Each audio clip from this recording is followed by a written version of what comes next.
உண்மைக்காக குரல் கொடுக்கும் AN TV செய்தி சேனல். டிவிகேவுடைய அமைச்சராக பொறுப்பேற்றிருக்கிற ஆதவ அர்ஜுனாவுக்கு அனைத்து இந்திய அண்ணா திராவிட முன்னேற்ற கழகத்தின் சார்பாக வேண்டுகோள் வைக்கிறோம். எங்கள் கட்சி புரட்சித் தலைவர் எம்ஜிஆரால் உருவாக்கப்பட்ட இயக்கம். இந்த இயக்கத்தில புரட்சித் தலைவர் அம்மாவால் செயல்படுத்தப்பட்ட இயக்கம். இன்றைக்கு அண்ணன் எடப்பாடி அவர்கள் தமிழகத்துல 1,34,00,000 வாக்குகள் பெற்றிருக்கிறார். அதே போல திராவிட முன்னேற்ற கழகம் 1,54,00,000 வாக்குகள் பெற்றிருக்கிறது. அவர்கள் கூட்டணி மிகப்பெரிய கூட்டணி.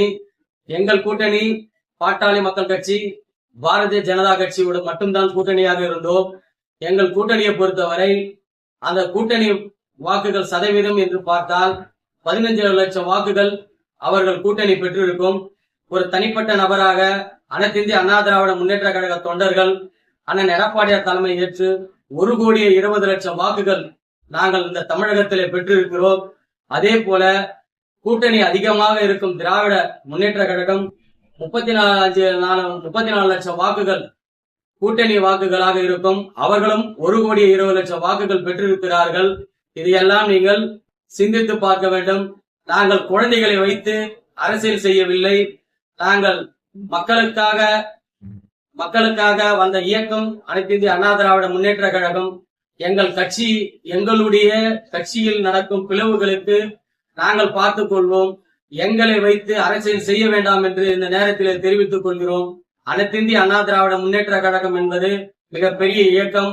31 ஆண்டு காலம் இந்த தமிழகத்திலே ஆட்சி செய்த இயக்கம். இதை மக்களுக்காக உருவாக்கப்பட்ட புரட்சித் தலைவர் எம்ஜிஆர். இதனால் மீண்டும் நாங்கள் சொல்லிக் கொள்கிறோம், எங்கள் கட்சியை பற்றியோ எங்கள் தலைவர்களை பற்றியோ சொல்வதற்கு யாருக்கும் அருகதை இல்லை.